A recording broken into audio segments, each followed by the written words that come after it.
So, dear colleague, I welcome everybody to the last panel of today. As you all might see, I'm not Natalia Khanenko-Friesen. My name is Benjamin Schenk. I teach East European history at the University of Basel, and I am the director of the program Ukrainian Research in Switzerland.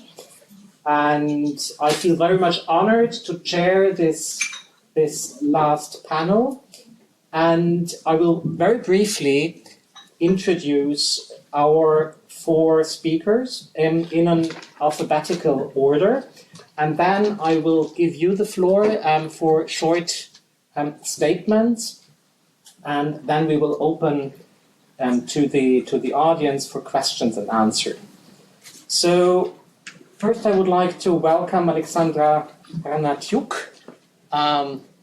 She is with us on Zoom. Hello. She is an associate professor of Slavic languages and literatures at the University of Warsaw and the National University of Kiev-Mohyla in Kiev. She is also coordinator of the joint master's program offered of both universities. And her publications include books and articles on Ukrainian Baroque hymnical traditions, Ukrainian Polish literary connections, and the geopolitics of Ukrainian literature. Second, to my right, Professor Natalia Khanenko-Friesen is a historian and cultural anthropologist, and she is currently serving as the director of the Canadian Institute of Ukrainian Studies and Hutzelak Chair in Ukrainian Culture and Ethnography, both in the Faculty of Arts, University of Alberta in Canada. And we feel very privileged that she is here in person and not on Zoom. And Natalia's research interests include oral history, vernacular culture, diasporic and ethnic identities, labor migration, and immigrant letter writing.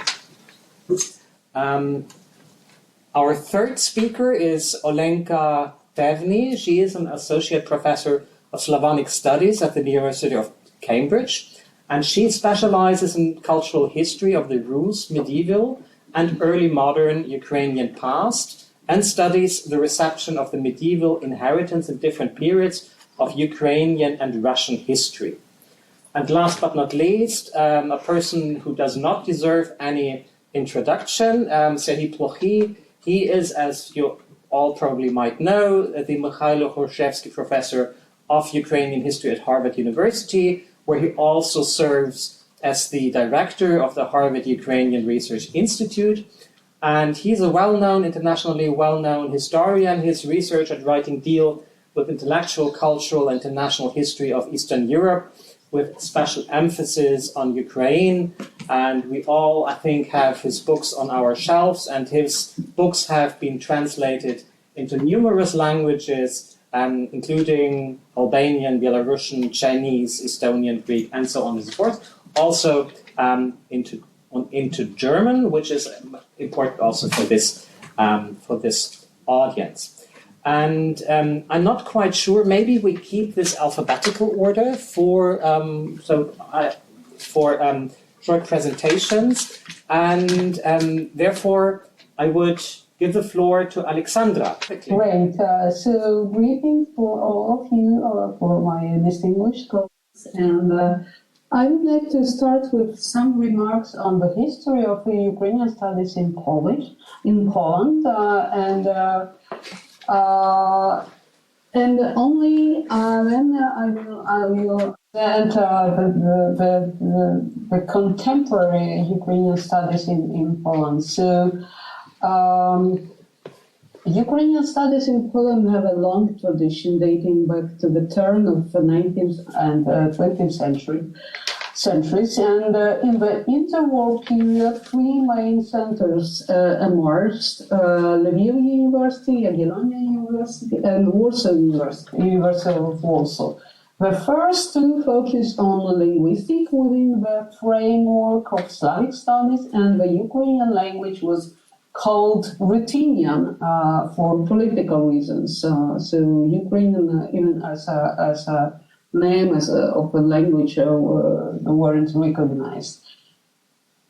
University of Warsaw, on the other hand, established a study of Orthodox theology headed by Anna-Lea, and the history of Ukraine was taught by Dr. Meierkort in the history department.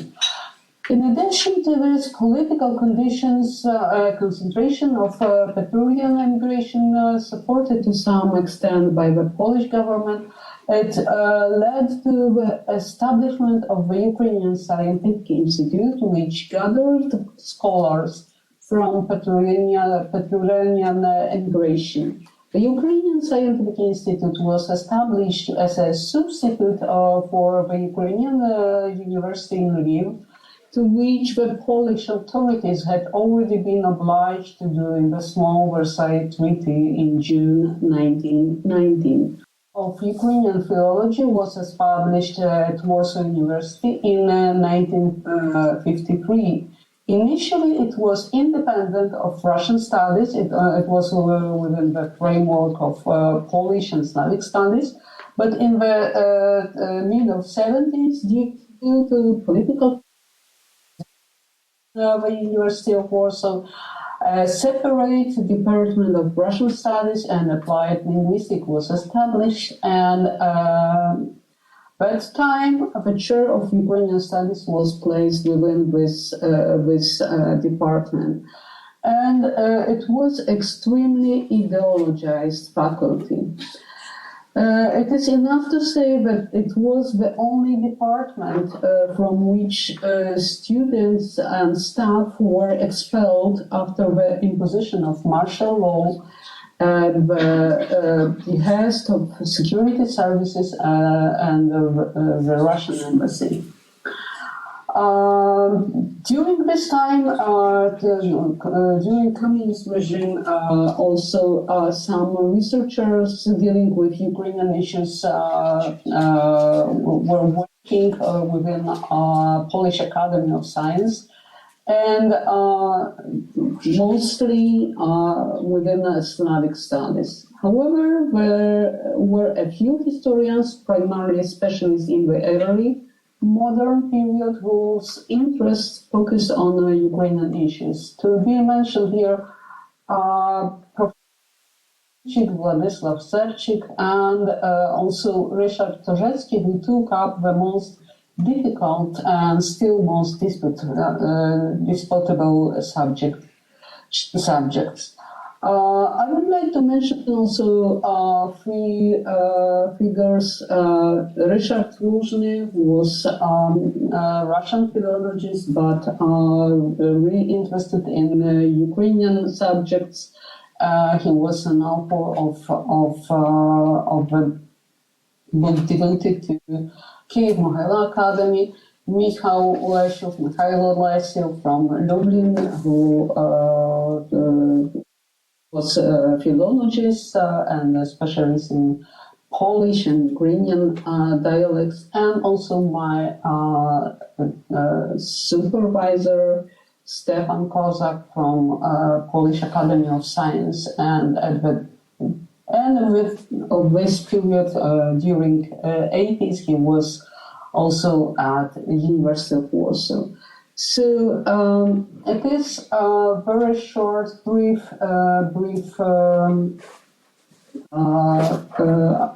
outline of Ukrainian studies before Ukrainian independence. After 1991, Ukrainian studies were established in main Polish universities. Jagiellonia, not only University of Warsaw, but also Jagiellonian University, and also at Lublin University. And Lublin was the only one city which has even two departments of Ukrainian studies at Catholic University of Lublin and also at the University Marii Skłodowska. During the 90s, also Wrocław, Olsztyn, Gdańsk, Poznań established Ukrainian departments. And very shortly, it is mostly philology, and it is a huge problem now with studying Ukrainian philology, especially when very huge amount of Ukrainian refugees are present in Poland. So it is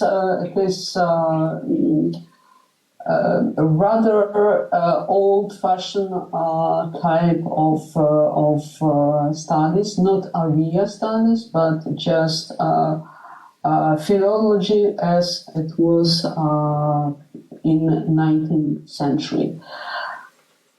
We have also some places with area studies, and I used to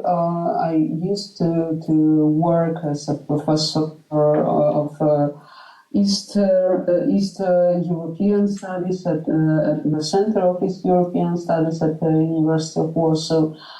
And also one department under the supervision of Volodymyr Mokry at Jagiellonian University. It was within a Russian Studies Center, not a separate Ukrainian department, but also a separate Ukrainian department is at the Jagiellonian University. There's also other university at Kraków, Pedagogical University has the first level studies of Ukrainian language and culture.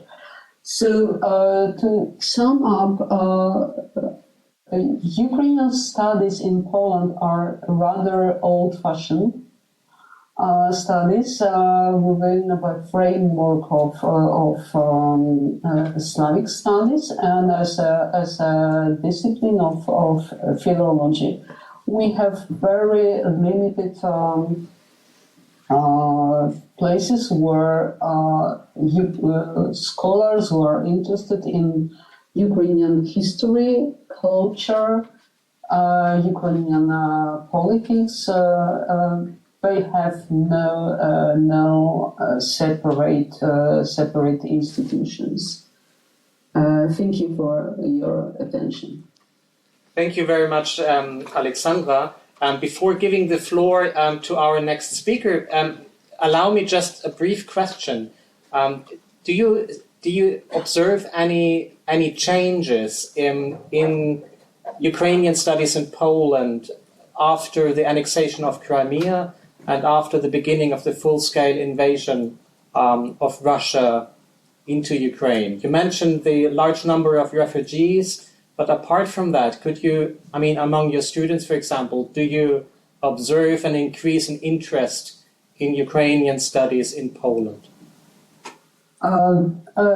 As I wanted to say, that this interest was present from the very beginning of Ukrainian independence. Now it is a paradoxical situation because at many universities Ukrainian philology was closed. It is the example of Lublin University Marii Skłodowska, but also other departments.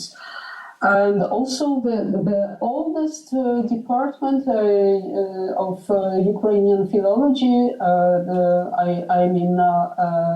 University of Warsaw, has introduced Ukrainian and English studies combined. So it is, we have really huge with studying Ukrainian philology. As I have mentioned, it is a very old-fashioned style of studying Ukrainian history, culture, and other subjects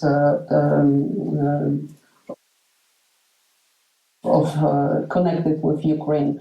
So, despite of this, for sure, there is a huge interest to Ukraine and to Ukrainian history, but it is more or less on the same level. We have much more translations from Ukrainian into Polish, translations of literature, and also not only contemporary literature, I mean, such authors like Artem Czech, who is at the army, he's a soldier, but also he's writer, and but also translations from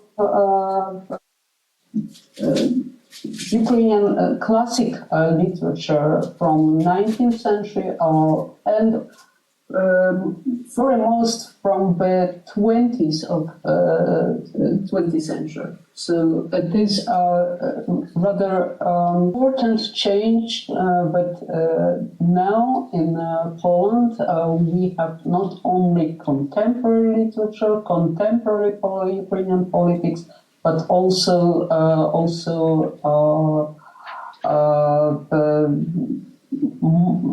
modern time and 20th century the period, it is still at the interest of Polish scholars and not only scholars. Mm-hmm.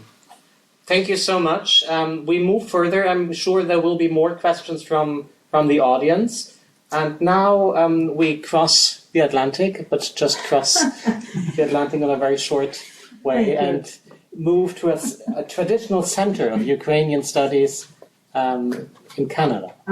We are crossing the Atlantic, and I'm thankful for that matter for connecting us to the waters, because I wanted to begin with thanks to the organizers of this event for providing me with an opportunity to ride the shifting waters of Ukrainian studies in Germany. And I wish I would be able to invite you now to sail through the quiet and stable waters of Ukrainian studies in Canada. I mean, the expectation is and an understanding is some sort of a general click that, Ukrainian studies in Canada have been around for a while. The first courses in Ukrainian culture were introduced in the mid-40s, still during the course of the World War II, with subsequent establishments of centers and programs on campuses across the country. But the waters are not as stable as we imagine them from overseas. And again, the references to this distance and to the immense distance again between what and how Ukrainian studies are experienced in Europe vis-a-vis what have become of Ukrainian studies in North America. And my brief introduction, I want to spend on focusing on a few vectors of these social processes and developments and actors and also resources. And I will not go into detail explaining each and every center because it's so easy to Google those things up. If you allow me, I will stay in this again, on that sort of a plane of broad strokes as well. So when we are imagining again Canada from afar from Europe, as I've mentioned, possibly there's some sense of stability which goes along with this imagination. But the Canadian society over the last 15 or 20 years have been itself undergoing and going through a substantial, if you wish, existential crisis and shift. And the whole nation-building process of Canada has been fully reimagined with the political processes which kicked in early 2000s and led to the establishment of a new, well-embraced policy of Canada moving towards truth and reconciliation. If you remember Canadian society focusing for 30 or so years, close to 30 years, on that cherished and pioneering globally policy of multiculturalism, of which Ukrainians were very much the pushers and senders. This has radically changed over the last, I would say, 15 years.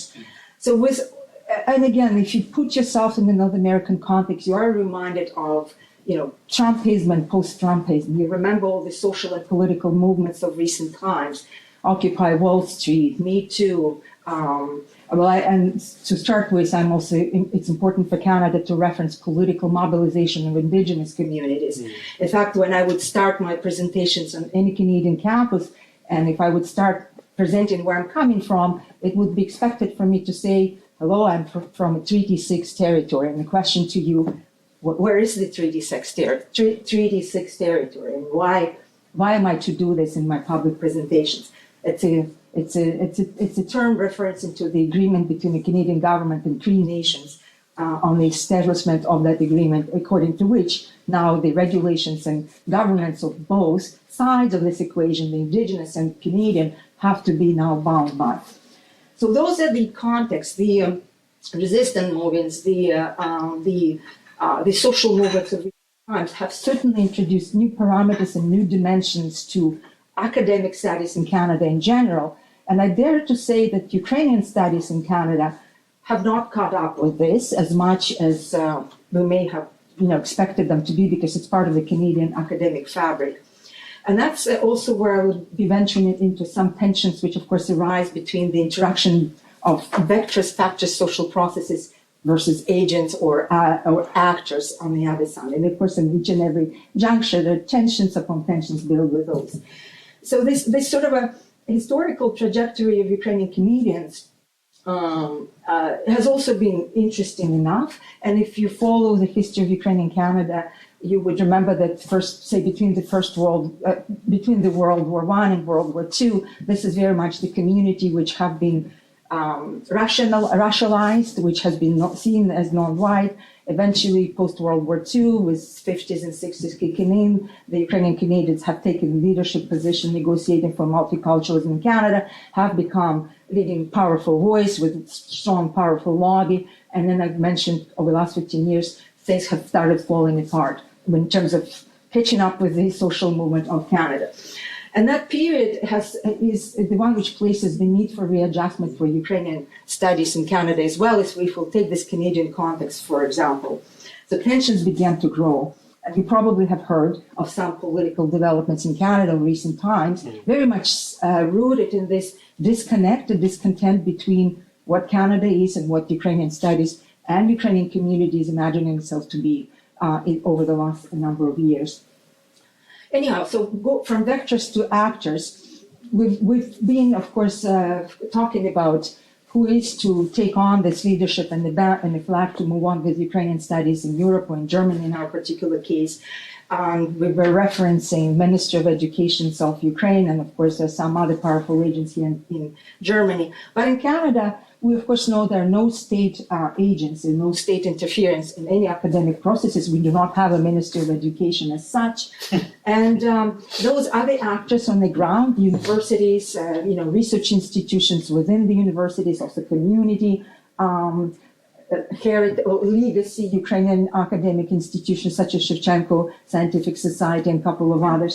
Those are the players on the ground. And some of them, of course, are responsible for that sort of a sense of non-longevity of Ukrainian studies. We were lamenting the fact that some courses cannot be sustained and lasted perhaps in some contexts here in Europe. On the other hand, in Canada, our teaching responsibilities are to be aligned with programs responsibilities, where we are to spend, 80% of our time teaching general courses, and then we can allow 20% of our time to be either squeezed into these general courses, or we can take actually an opportunity to graduate or two graduate courses focusing specifically on Ukraine. So these sort of programming overarching framings, they are in a way useful because they introduce a sense of longevity. But then faculty comes and goes, and of course with faculty come interests. Whoever comes with an interest in the Holodomor studies, you will have a Holodomor course. Whoever wants to focus on Ukrainian Canadian history, they will. I shall be timed, so tell me when I should to stop. And here, this particular, sort of a medley of agents and actors, professional and community-based scholarship comes to Canadian Institute of Ukrainian Studies. And by the way, the slide behind me, roughly, first of all, Francisca, thank you for using up that anecdote as a metaphor of how we cite things. There's my own rendition of how we can imagine endowment-based centers and research institutions in Canada vis-a-vis public funding, with public funding broadly defined, university resources going there as well as some temporal communities. We are across the country. You can move on to the next slide. So I thought I would throw in a few slides just to demonstrate the sort of other sociological background to all this picture. If you ever been to North America, you know there's a strong diaspora there. But if you look across, specifically Canada, you'd see these highlighted areas with highest concentration of those. And if you can go to the next slide, you can see, okay, this is hard to see, but this AB, Alberta, where Canadian Institute of Ukrainian Studies is primarily located, is actually one of the highest, one of the territories or provinces as far as Canada is concerned with highest concentration of community organizations. And why is it the case? I'll leave this suspense and maybe you can ask me a question later because there's a very interesting answer to that. So we can just move on to the next. So this is this intersection where Canadian Institute of Ukrainian Studies comes in, 1976. It's been established with the support of provincial government money. And then eventually, if we can move, if we can see, it began to mobilize in discourses. And I'm very proud of our institute doing this amazing work. And we can go to the next slide. I love and grounds. Maybe you can recognize again the bias in those, but at least visually they give you sense. So the institute is consisting of a number of directions, and we'll have a slide showing that. But it certainly is tied, or one can see how it can be tied, or imagined to be tied to these, discourses growing across. Well, it's an English language literature that we're talking about across, I guess, the world. Can you please move on to the next?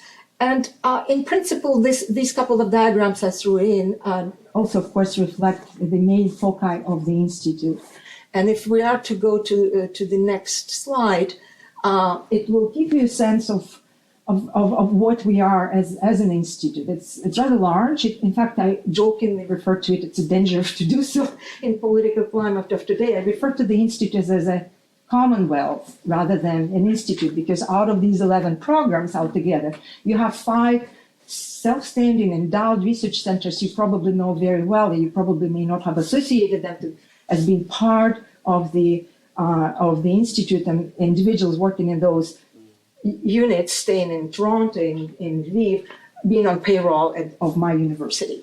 So those are also, I guess the slide shows us the number of international large projects which we have been engaged in, and if we can go through that so we can have further some exposure to our footprint. And we're large, what can I say?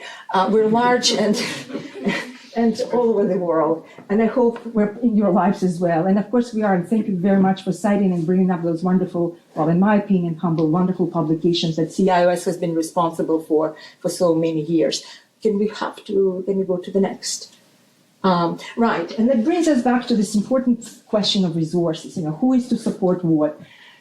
As it is with Canadian Institute of Ukrainian Studies, and I'm sure Serhii may reference something like that later as well, we are very blessed to be supported by funding coming from the community. Altogether, we have 80 plus endowments, each and every focusing and requiring us to focus on a particular area of research. And you can imagine, again, the need of spreading our resources, our minds, and our energies in order to meet these expectations of eternal funds.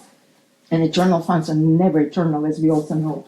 Again, we can talk about that later. Natalia, can you come? Yes, I'm coming to conclusion. So to give me another minute. So this is it. We probably can just stop showing slide. Can you show me what is next? Yeah, that's fine. And so in addition to us, of course, we have many other players on the ground in Canada. We have established centers in University of Manitoba, University of Toronto, York University, University of Ottawa. You know very well the historians working in the field, ranging from Serhii Plokhy in far west to Dominic Harel in Ottawa, and all people in between, Hnatiuk, Marple, Skimka, Chandri, and Sisson, and so on and so forth. We can talk about what exactly has happened after post-2022, of course, and I'm open to converse about those matters, but ultimately we are, yet again, speaking of tense intersections of social terrains, historical processes versus agents and funding, post-2022 has picked up in a different gear altogether, and a lot has begun to change overall across all of those palettes. And I think I've probably used up all my time. Well, I think we will be happy to continue asking questions, Exactly. and I'm quite impressed just seeing these huge differences between this institutional situation in Canada and, I mean, comparing to what we have been talking about and concerning the situation in German-speaking academia. So allow me to move further to our next speaker, who would be from the alphabetical order Olenka Pevny from the University of Cambridge. So we come back to Europe, we cross the Atlantic, but again we cross the Channel, and would give the floor to Olenka. Okay, so what I'd like to do is give you just a little overview of what it is that we have in Cambridge, and then in the end I put some ideas that I have regarding the transformation of quote-unquote Ukrainian studies with the Russian war in Ukraine. So one of the first things that I'd like to highlight is that the Cambridge Ukrainian Studies program is within the Slavonic section and within the Faculty of Modern and Medieval Languages and Linguistics. And I think that where a program is located really defines what a program can do and how it can shape itself. So I wanted to emphasize this. And before I get a whole bunch of obnoxious questions, I just want to acknowledge that we are possible, or our program is endowed by the funding of Dmitry Firtash. And we got the endowment in 2008 and 2010. But even though there is an endowment, and the endowment made possible a permanent program, I want to emphasize that it was actually student interest in Ukrainian studies and Ukrainian students who started organizing Ukrainian studies in Cambridge, who started demanding the representation of Ukraine in Cambridge. And this began all the way back in 2001 with the formation of a Ukrainian society that then, with the help of the Stasuk program for contemporary art in Alberta, created an annual lecture, the Stasuk lecture, that began in 2003. And then with the money that Mr. Firtash gave in 2008, we began teaching Ukrainian language and hired our first permanent faculty member, Dr. Rory Finnan, and this became a permanent position in 2010. So right now what Cambridge tries to do is to really promote knowledge about and of Ukraine throughout the United Kingdom. And what we offer our students are classes on the culture, history, and language of Ukraine. So I'd like to emphasize again, once more, the language aspect of our program. So most of our students are very keen in acquiring as many foreign languages as they can. And the fact that they acquire knowledge of Ukrainian is somewhat of an initiative to take Ukrainian classes. So I know this won't be the same everywhere, but because our students are particularly interested in languages, it's the teaching of Ukrainian that is quite attractive to them. And during the academic year, our students can take, undergraduate students I'm talking about now, can choose papers. This is on the second year, not the incoming year, but in the second year that cover Ukrainian history and culture. And they have 4 papers to choose from: a paper on Rus, a paper on the early modern Ukraine, a paper on modern Ukraine, and a paper on film. So we have 3 permanent faculty members, Rory Finnan, Andriy Smitsnyuk, and myself. I cover everything before 1700, Rory covers everything after 1700, and Andriy does all the language courses. Interest in Ukrainian studies, or I should say interest in Ukraine and interest in Ukrainian language is growing in Cambridge. So we hired Andriy about 3 or 4 years ago, and I think it was one of the best things our program did. So we now have a permanent Ukrainian language teacher, and the way students learn Ukrainian is in association with a paper that's called SL9, Introduction to Ukrainian History and Culture. And then in the other papers that have a Ukrainian connection, SL2, SL3, and SL10, that's Rus, Early Modernity, and Modern Ukraine, they tend to improve their Ukrainian by reading texts in primary sources, reading texts in Ukrainian, reading both primary sources and secondary sources in Ukrainian. In their third year, our students now will have the opportunity to go abroad. That opportunity has been curtailed by Mr. Putin's war, so we haven't been able to employ or instigate this program of studying abroad. When they come back in their last year, they are now able to take 3 papers to further improve their Ukrainian language. A translation paper, a text and culture paper where you read about culture of Ukraine, and an oral paper.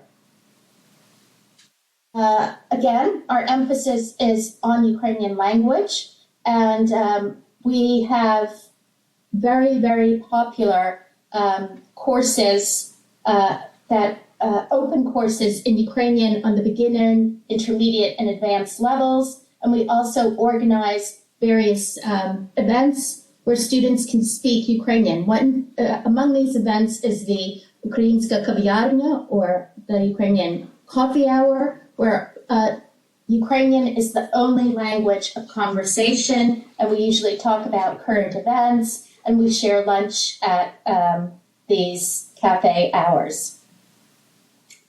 We do have graduate students. So in the Cambridge MA in European and Comparative Literature, we have 2 modules, one that is focused on the medieval and the early modern period, which I teach, and one that focuses on the idea of national identity and Shevchenko, which Rory Finnan teaches. So we do have quite a number of graduate students. Many of them are students from Ukraine coming to get a Cambridge degree. We also hold workshops for graduate students from throughout the UK and pay for their transportations. This year, a scholar named Maria Bertolini will lead one of these seminars on early modernity. One of the ways we raise awareness of Ukraine and Ukrainian studies in the Ukrainian language is through public events, and we host quite a number of public events.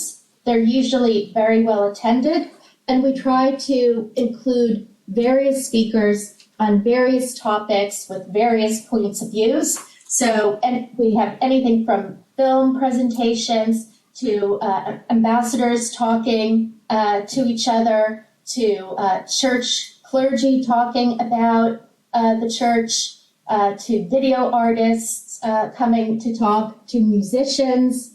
And one of the most popular, I think our events are very popular because we listen to our students who tell us what they're interested in. So we have pop stars coming, musicians. We had Serhii done in a classroom.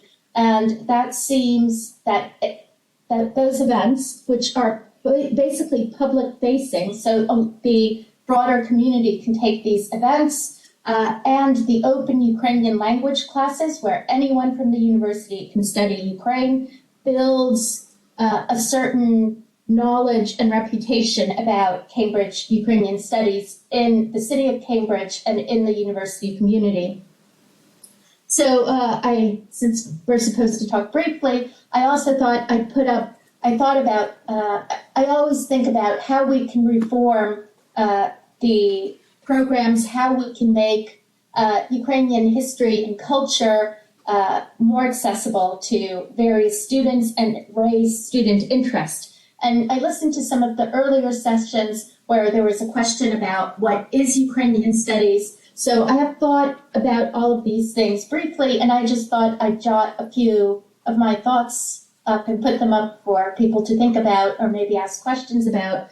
And I would like to say that I feel there is no one definition of Ukrainian study. Nothing.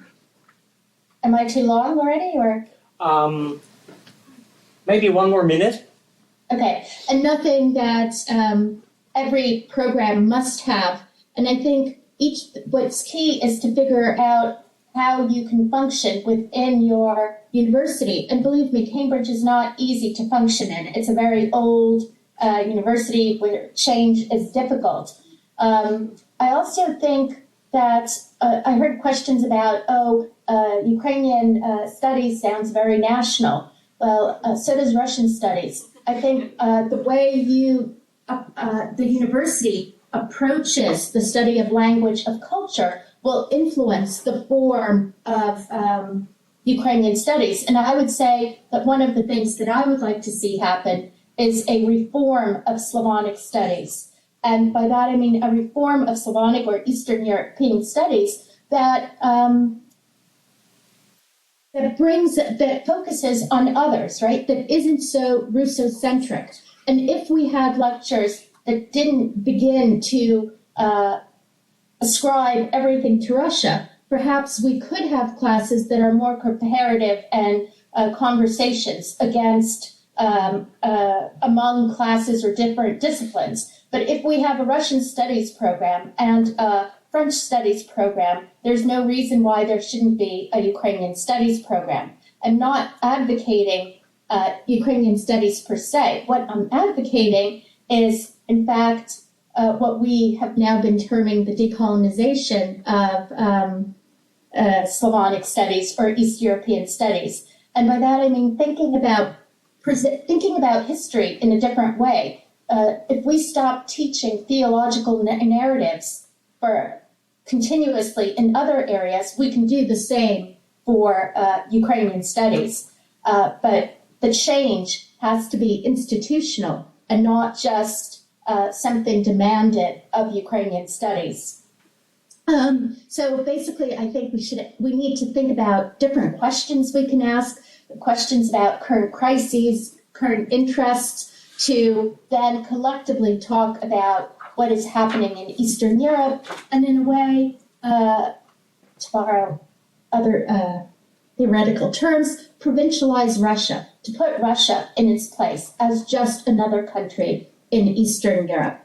To teach, we need publications, and that is one of the big challenges we have. So for my early modern and medieval classes, I end up giving both Russian and Ukrainian translations of medieval texts, but for the early modern class, I actually spend a whole lot of time translating early modern texts into English to make the material available to students. And one of the things I have noticed is all the interest in humanities and languages is decreasing. This year, we have 14 students coming in to study Russian, and you can only come to Cambridge to study Russian. You can take Polish and Ukrainian on the second level, whereas last year we had 40 students. So there's a sharp decrease in interest in languages and in the humanities, and partially, I think, this reformation of the way we approach all of these national studies is needed for students to become interested in our material again. And the last thing I'm going to say is we don't know enough about Ukraine, even those of us who are scholars of Ukraine. And we need to learn what happened on the territories of Ukraine and do real research. And the problem I see is that most students are interested in the contemporary period. Most scholars who start off in the Middle Ages and early modernity end up writing about the contemporary period. But yet, very few students, very few of us, really know what happened on Ukrainian lands in the 14th, 15th, 16th, 17th centuries. So I think we need to somehow study Ukraine in depth while addressing issues and interests of contemporary students. That's it. Thank you. Thank you so much. Also for this insight in these most recent developments, and just to to add to what you have said about the decrease in languages, what you have what you are experiencing in Cambridge. I think we are experiencing same developments also, at least as far as Switzerland is concerned. But all what I hear from Germany is a very similar development. Maybe we could also talk about this decrease in literature studies and in linguistics afterwards. So, but now I would like to give the floor to Serhii Plokhy, and who will be speaking about the situation in the US in general and Harvard in particular. Serhii, the floor is yours. Well, thank you very much. It's a pleasure to be on this panel. I'm just glad that I can be with you in person. I will start like my predecessors on this panel with a little bit of history. This year at Harvard Ukrainian Research Institute, we mark 50th anniversary since founding of the institute. And this is our second 50th anniversary in a way, because 5 years ago we marked 50th anniversary of the start of the Ukrainian studies at Harvard, which began with courses 5 years before the institute was founded.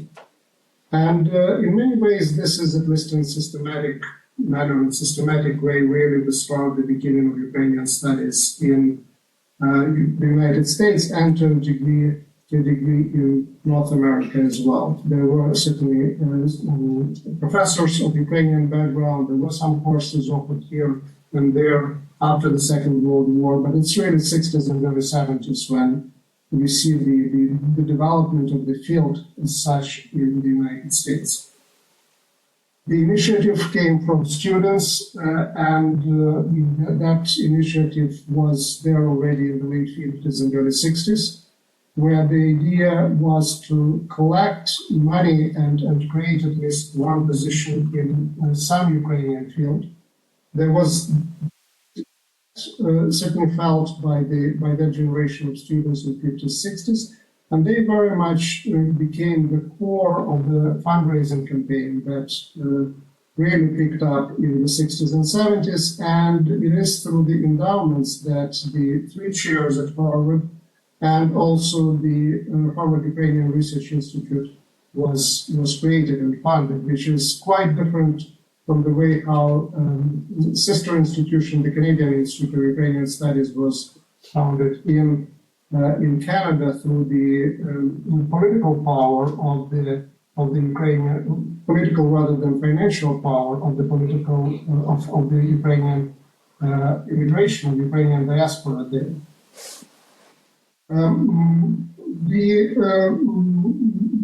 Paradox to a degree, or maybe not a paradox, but one specific thing about differences in the American and Canadian Ukrainian academia are related to the fact that, at least in the 60s and 70s, the Harvard and some other institutions as well served as a training ground for the new generation of scholars. But for those scholars to find a job, they had to go where students were, and students happened to be in Canada. So we have this American invasion of Canada that is happening in the 70s and 80s, and a lot of Canadian Ukrainians were not particularly excited about that. But that's also the reality, certainly of the time, and reality of the students and students who are prepared to take courses. I had a chance to work at both institutions and teach at the University of Alberta and now at Harvard University, and I noticed that the understanding of what heritage student is dramatically different, at least in Alberta and in Massachusetts. For Alberta, it's mostly students of Ukrainian background. At Harvard, heritage students taking Ukrainian or Ukrainian-related courses are mostly of Jewish background. That's at least one of the differences. Now, what we see also is that we have much more significantly more people who graduated from these degrees in something related to Ukrainian studies, or even focused on Ukrainian studies. Then there are professorial positions out there. So this field is very much shaped by people who, in their day jobs, teach courses not specifically related to Ukraine, but then do research very much focused on Ukraine. And the model is really integrating as much Ukrainian material and your own expertise into your courses, and in that sense, enriching our understanding of European history or world history or global history in general. For my experience in North America, it's certainly not enough to integrate somehow Ukraine and knowledge about Ukraine into knowledge about Europe. It's important to think about that more broadly and globally, and international history or comparisons when it comes to literature with the works not only of European authors are extremely important. That was, by the way, the vision, the view of the founders of the Harvard Ukrainian Research Institute from the very beginning. The person behind me, the founder of the portraits that you can see of Madame Pritsak, the founder of our institute, was a renowned ecologist. Another co-founder, Igor Shevchenko, was an expert a world-class expert in Byzantine studies. So from their point of view, from their perspective, the Ukrainian studies were always viewed not limited to Ukraine as such, to Ukraine alone, but the studies were about bringing knowledge of the region in general, or global knowledge about the global developments, cultural and otherwise, into Ukraine, and knowledge about Ukraine into this broader context. And that is very much that general paradigm that was created back in the 1960s and early 1970s really didn't change much. But there is a number of things that changed quite dramatically. The change started with political change of 1991.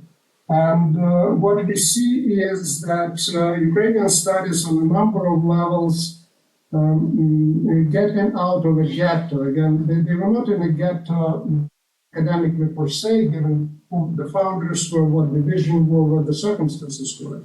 But before 1991, without very few exceptions, the scholars of Ukrainian background, with some Ukrainian connections, not just dominated the field, but almost exclusively populated it. And that certainly started change with 1991. The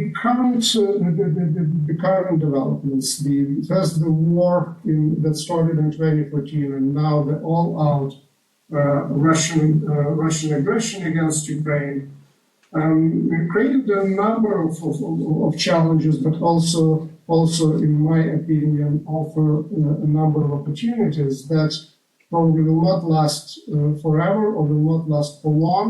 And it is extremely important for people in the Ukrainian studies to really recognize those opportunities and to find the way how we can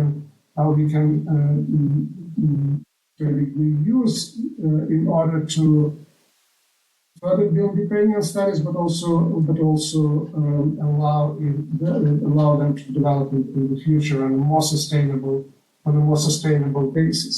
So what I see around me, what I see at Harvard University and in the United States in general, before the start of the all-out aggression, as far as I know, the course that I was offering on Ukrainian history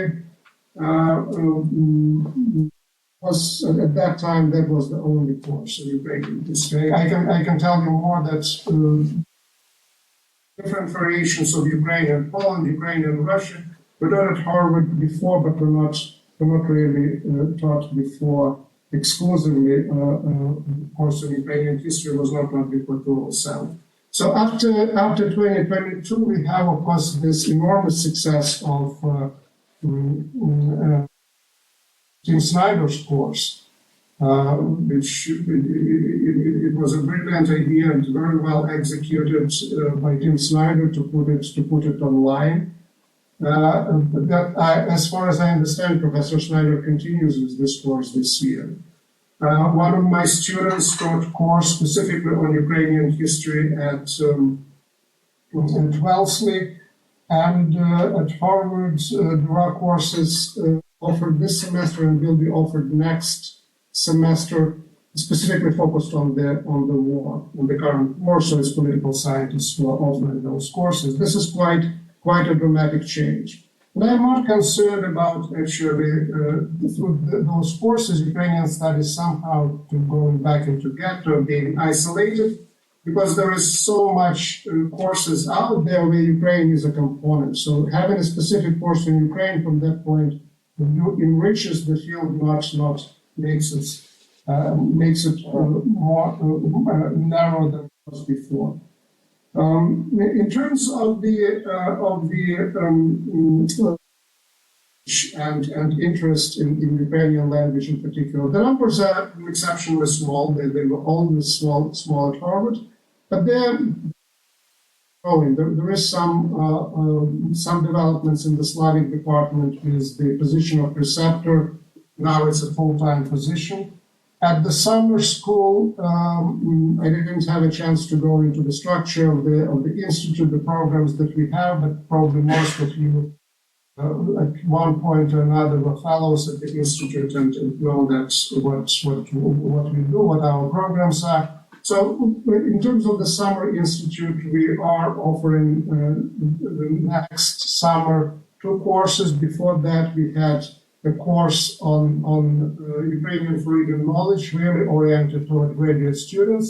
Now we are introducing language, more or less standard language course as well.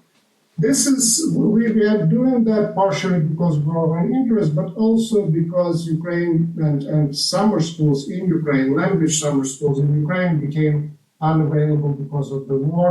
So we are looking at that also as a way to expand or an invitation to really expand our program at Harvard.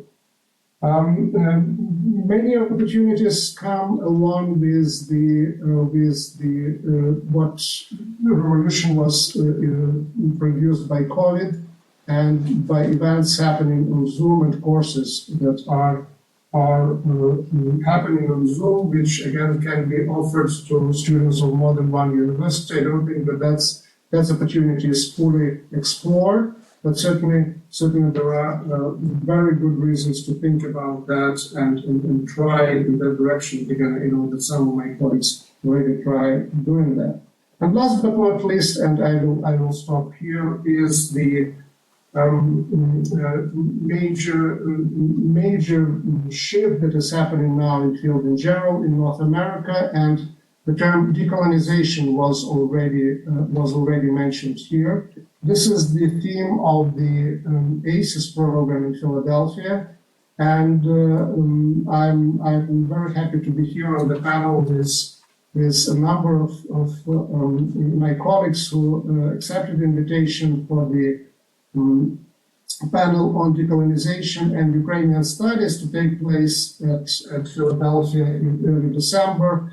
And the question that is put in front of the participants of the table is the decolonization and Ukrainian institutions. So what does this mean for us? And this question is put forward there not because I, as one of the organizers, know answer to it and want just to be confirmed in how right I am, but because this is an open question. This is an opportunity. We have to think not only about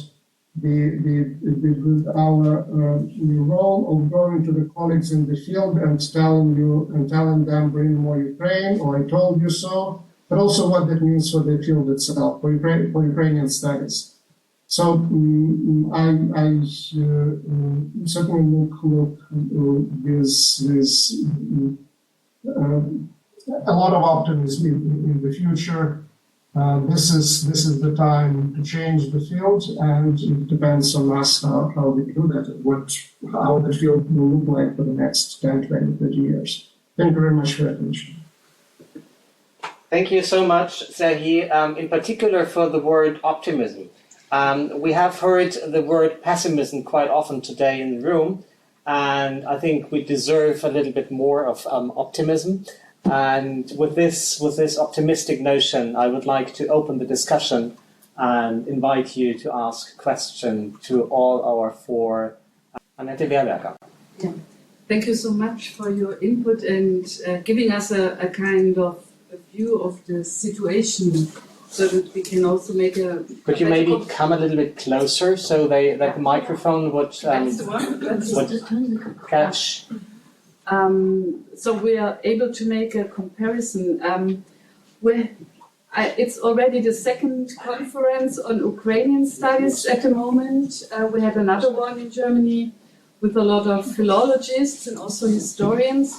And we had, as today, some discussions about provincializing Russian studies, or how Ukrainian studies maybe have the danger to provincializing Eastern European studies. We are struggling, you could say, somehow with these issues.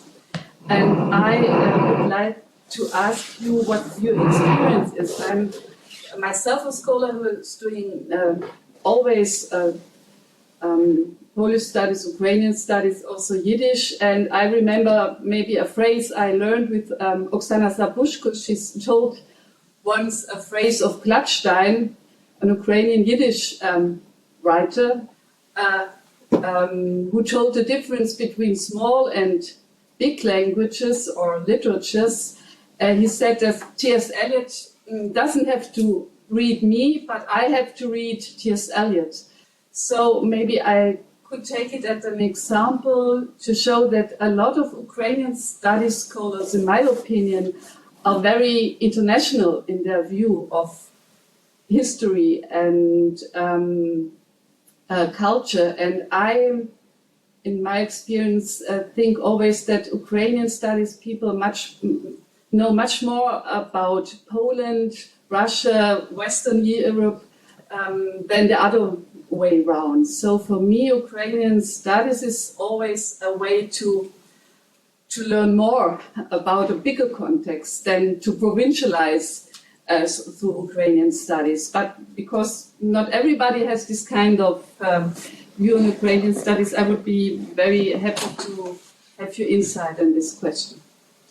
Thank you, Anna-Lea. I would suggest to get maybe at least two more questions, and then we give the panelists the opportunity to answer. Jaroslav. Yeah, thank you very much. I have a question to Natalia Khanenko-Friesen. In May this year, I was in Canada, in Saskatchewan, in Saskatchewan University. It was maybe look at the camera. I'm sorry. And it was a really pleasure for me. And they organized in Prairie Center for Ukrainian Studies. They organized a wonderful conference, and I recognized how amazing the topics are. They are interested in how amazing topics. For example, about different connections between First Nations and Ukrainians. It's about art. It's absolutely amazing topics, interesting topics. From your point of view, from your opinion, should we include somehow these topics also in? Ukrainian scientists who are in Ukraine or in Germany, should we also include these topics dedicated to Ukrainian diaspora here in European universities? Will this somehow enrich us? What do you think about it? Thank you. Thank you. And the third question would be from Natalia Khanenko-Friesen.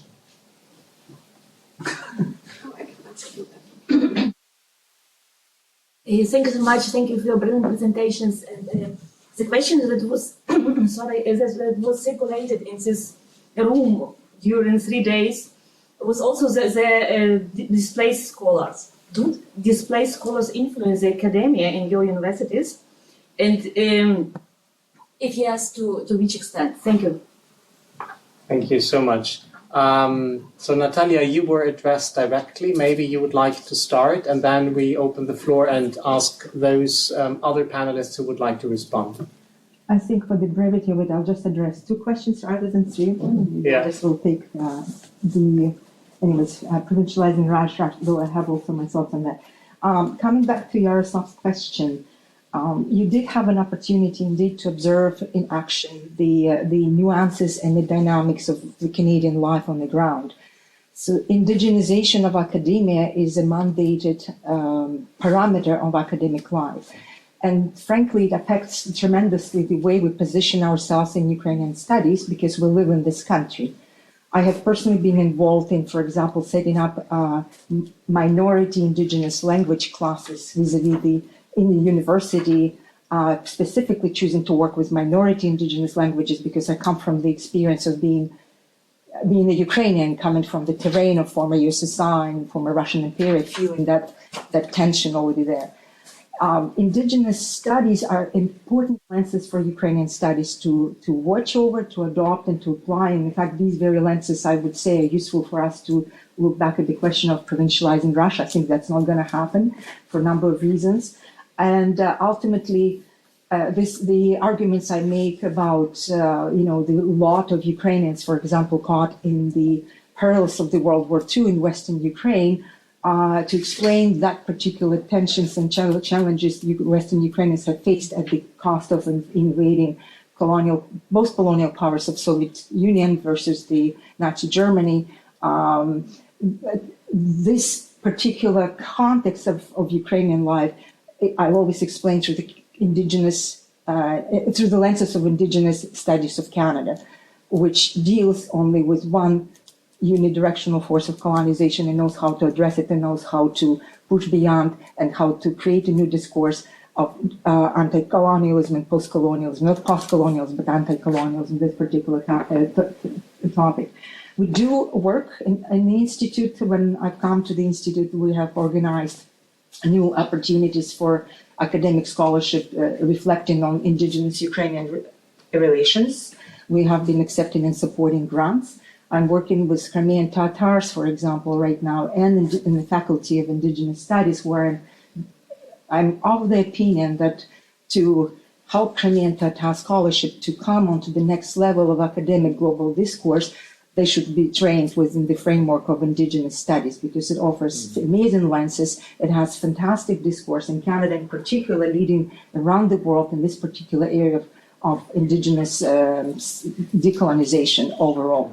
So this is what we're already doing with our faculty. So it's to us in Canada, there's a very helpful lenses to address what's going on in Ukraine under the pressure of the full-scale invasion of Russia. And on the displaced scholars question, if I will be brief, I'll promise I'll be brief. I am reminded of the post-World War situation, and so here's all the reference to the influx of academics coming after the World War II to North America and then spilling into Canada as an outcome of it, right? And so we are, it's a deja vu again. So Natalia, I don't know who was asking. Anyhow, the displaced scholars are now in our field. They are fantastic. It's a challenge how to accommodate the incoming talent vis-a-vis the existing structures and filled places currently on the ground. So also here. Okay, thank you. Who of the other colleagues would like to respond to the questions raised by the audience? Aleksandra, do you want to start? Sure. I would like to add something about this need of the provincialization of Ukrainian studies in Poland, and it is really good to emphasize that we have hundreds of publications, at least hundreds of scholars working with thousands of students. So it is really important to remember that Ukrainian studies shouldn't be limited to this just the area of Ukraine. So it should be put in the broader context. global, but for a broader context in comparison with the stage we have in Poland now. So still the decolonization of Ukrainian studies in Poland is needed, and decolonization not means only from Russian Empire, but also from this very specific Polish point of view. Thank you. Thank you. Olenka, please, what is your take? I would just like to say that I think I really like one thing that he said about the fact that this is the time to implement changes in Slavonic studies. And we have only a brief time, and we need to do this actively. So in the Department of Slavonic Studies here at Cambridge, we had an intro to Russian culture class that began in Kiev, and of course, basically followed Putin's trajectory into the way Eastern Europe should be understood. And because of the conversations we have managed now, I teach the Rus material in this class, and I am talking only about Novgorod, Vladimir Suzdal, and Muscovy, and we are openly addressing the fact that the rest of the material is covered in a separate Rus class and does not belong to Russian history or culture per se, national history or culture. So then the early modern class that I have designed, I'm going to bring it up for two reasons. It incorporates two scholars from Ukraine. So we worked together to create this class so that they could also teach and gain teaching experience in the West. One scholar is Igor Tislenko and Andriy Bubheria, and it's would cover everything from the medieval period through about 1700. But the course looks at readings in Russian, of course, Polish, and Ukrainian. So in Prostomova, so it is open to our Polish language students, our Russian language students, and our Ukrainian language students. And depending on the track that you're in, that's the primary source that you will have to analyze, the language of the primary source that you will have to analyze for the exam. So there are ways of asking questions about early modernity from a different perspective, from a perspective of the stateless, as opposed to always from the perspective of the powerful or of the ones with power or the ones with a stake. So I think that is something that we need to do. So think about the way multiple languages function on Ukrainian territories and how that relates to the shortcomings of a simplified linguistic context in Russia or something of that sort, to a different linguistic context in Russia. So I think there are ways to approach these periods that allow us to look at material from a different light and see the linkages and networks without positioning someone on the periphery and someone on the center. I'm sorry, and I know a lot of you have used this term, but I am so sick and tired of periphery and borderland that, I don't know, I'm ready to shoot myself if I hear those words anymore. And the scholars from Ukraine, it's a difficult issue, and we need to be realistic about this. And I don't know how we help people or how we become realistic about this. But we have 30 scholars that Cambridge is helping on its own, i.e. through funding from the university. But most of those scholars were selected on a need basis.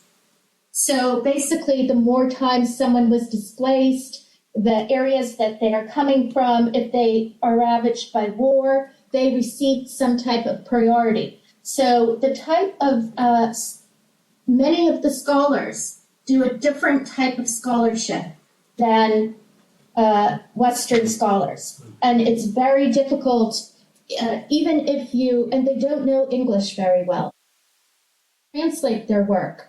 it doesn't really stand up to the type of, I'm not saying it's poor or good, I'm just saying it's different and it doesn't stand up to the conversations we might be having in Cambridge, which is different. We also have scholars on the British Academy, which includes Serhii Plokhy, and so it's been easier to integrate him into classes, for example, suggesting that he co-teach a class at the University of Cambridge. So I think the question about scholars, it cannot be answered in a broad basis. It's you have to look at the individuals that have ended up in your context.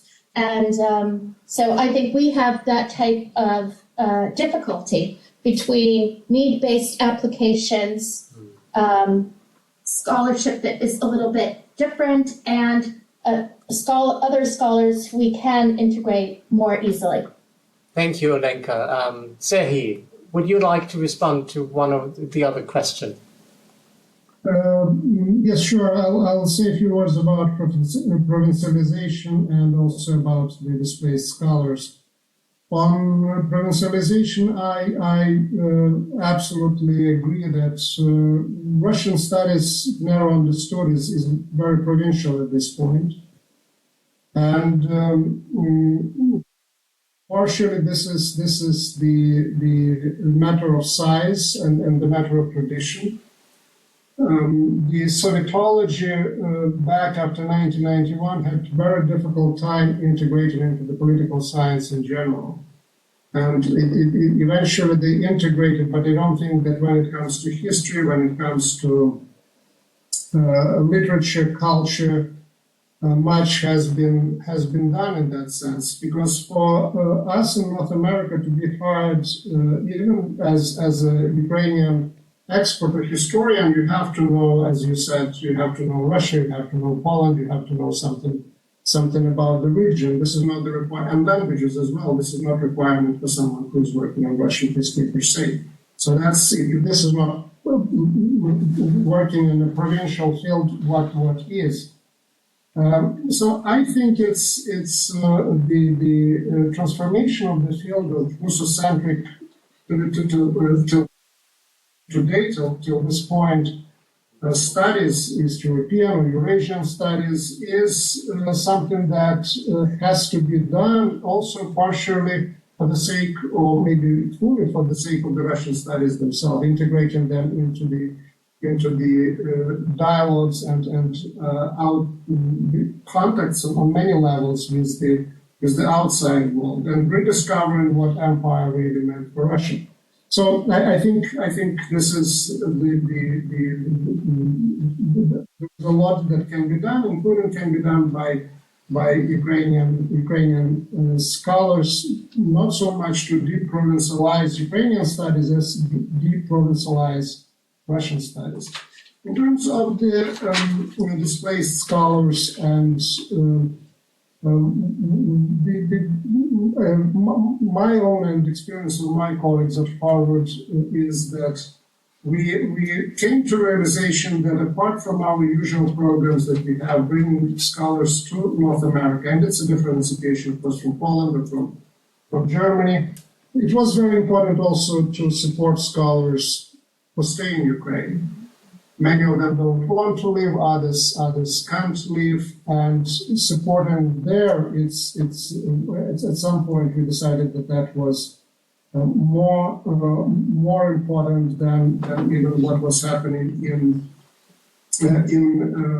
with bringing in scholars in, because institutions that were bringing scholars in not necessarily had expertise in Ukraine or go to Ukraine or even transfer funds and transfer money there. So it's us, people who were involved in the Ukrainian studies, who could actually feel that niche and that need. Because the scholars who come in,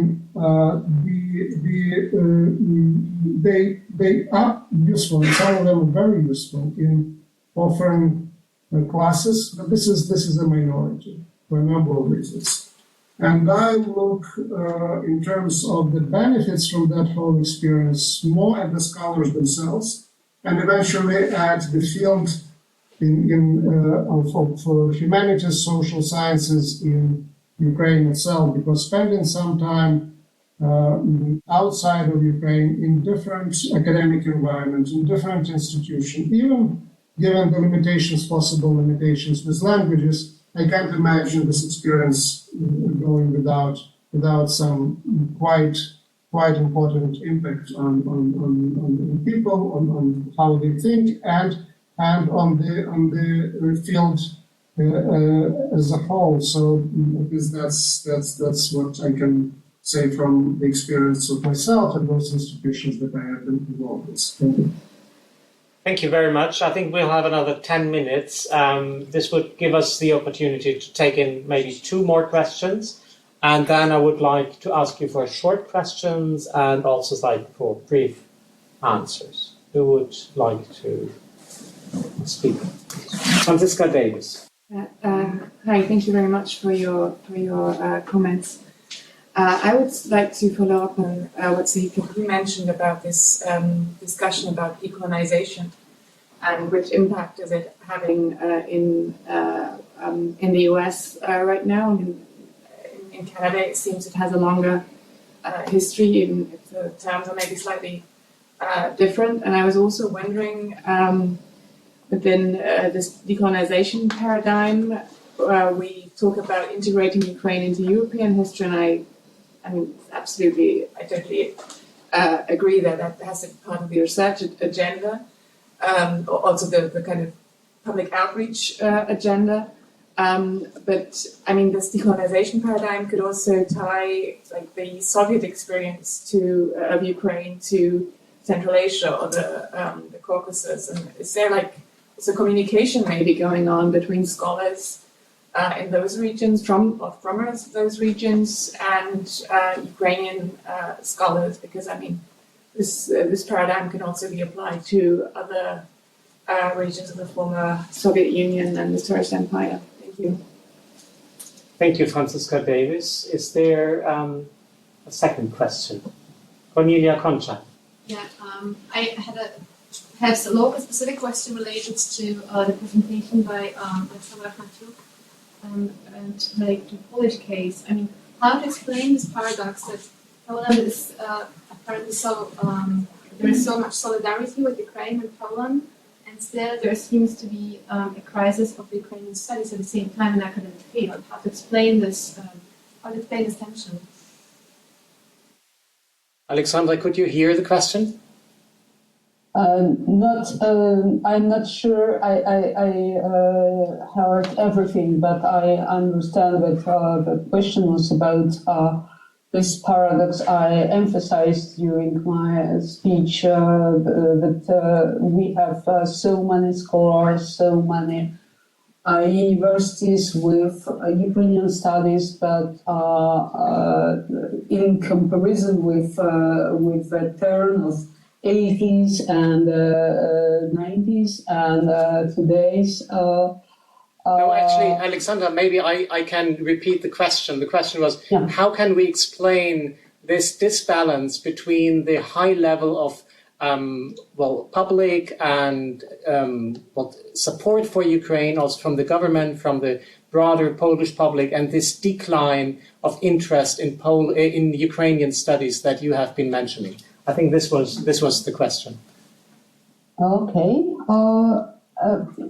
I'm not sure I can explain it, but the first reason is that really many students from abroad, from Ukraine, took such courses in Ukrainian studies in Poland during in between of 2014 and 2022. And after the full-scale invasion, such students disappeared because of economic reason or patriotic reason. Part of them returned to Ukraine, and other part weren't able to pay for their studies. So there is a difference between the status of Polish students who not pay for their studies and students from abroad who abroad from not from European Union. They are obliged to pay for their studies. So actually, Ukrainian studies in Poland during 2000s were and the 2010s were based on students from Ukraine who wanted to have their diplomas from universities. And it was the easiest way to have such diploma in Poland, because it was really cheap, even in comparison with Ukrainian universities and studies on the paid base. So I cannot explain, or I can't say that we have no interest on the between scholars to Ukrainian issues. There are so many publications, so many translations. We cannot compare this situation with Germany or with other English speaking countries. Thank you so much, Aleksandra. At the same time, we have a crisis. Thank you. Thank you so much. I would like to give the three other panelists still the opportunity to reply to Franziska Davis' question about possible cooperations between scholars working on Ukraine and scholars working on Central Asia, the Caucasus, concerning this idea of decolonizing the field of post-Soviet studies. Please. I'll start with a very brief commentary on the activities which are already on the way. And one of them brings us back to Germany. Immediately after the full-scale invasion of Ukraine, we've started the German-Ukrainian Historical Commission and our institute have launched a joint seminar. And during that seminar, we've discussed cases, or we hosted scholars from the region, from former Asian republics, and tackled the question of decolonization and compared the cases. Importantly, we also have this work on the go under the auspices of the Holodomor Studies. Our Holodomor Studies scholars housed in Hrek routinely collaborate from scholars around the world and those from Kazakhstan, more specifically on comparative analysis of the famines, Holodomor and the one which is taking place. And there are other initiatives as well. Thank you. Thank you. Olenka, how's the situation like in Britain? Of course, we need to collaborate with Central Asian countries' identities. There are tons of ways to approach this decolonization issue. And one of the things we've tried to do is include different types of talks representing different peoples in our decolonization lecture series. But I would like to emphasize that that kind of collaborative work should and must go on. But that is not the same thing as decolonizing Slavonic studies from a Russocentric perspective. And that has to be our main aim at this moment, because this is the only opportunity that we will have to change these Slavonic studies to allow others to have voice in Eastern European and Slavonic studies departments. So, for example, at the University of Cambridge, when you come to the Slavonic Studies department, you can only enter the Slavonic Studies department through Russian. So it doesn't matter how much you scream or say or collaborate with someone else. If you send the students a message that in order to study Eastern Europe, Russian is the first language and most important language you need to know, you've already put everyone else in a secondary position. So our fight now is to make Ukrainian a tripos language. And I would argue that in Slavonic departments, you usually begin with an introduction to Russian culture class. I would like to see those classes eliminated or put in a secondary position in second year, like the way you take introduction to Ukrainian culture class. And in the first year, have students take or have the whole faculty teach classes and students get a flavor of everyone's field, not a field dominated by Russian studies. So they get a lecture from early modernity in Ukraine, Poland and Ukraine, and then they go on and choose a path through which they will study Eastern Europe, be it a subject question or a location. And of course, everyone should know as many languages as possible, but no language is better than another language. Thank you so much. This was a very strong statement, and I couldn't agree more. Serhii Plokhy. Thank you. On the issue of languages, I was fortunate enough to spend 2 months at University of Hokkaido in Japan at the Slavic and Eurasian Center. And for me, in terms of their faculty and structure, they almost serve as a model of this approach to the Slavic studies as not excluding in any way Russian, but certainly in much broader approach to the Slavic world, but also to this world around the Russian Empire and the Soviet Union. In terms of Ukrainian and Central Asian studies, if you look at stages in the colonization of the research and teaching agenda that was done with regard to other major imperial cultures and histories, they normally go through a number of stages, from the discovery of the fact that a particular state was not England, but was British Empire. And then the next stage would be actually looking also at the history, culture, and otherwise of that entity from below, from the perspective of non-dominant nations, and also doing then contemporary research between those different groups. And when I look at the field that I know the best of the Russian imperial or Soviet history, what happened after 91 was the discovery that it was an empire.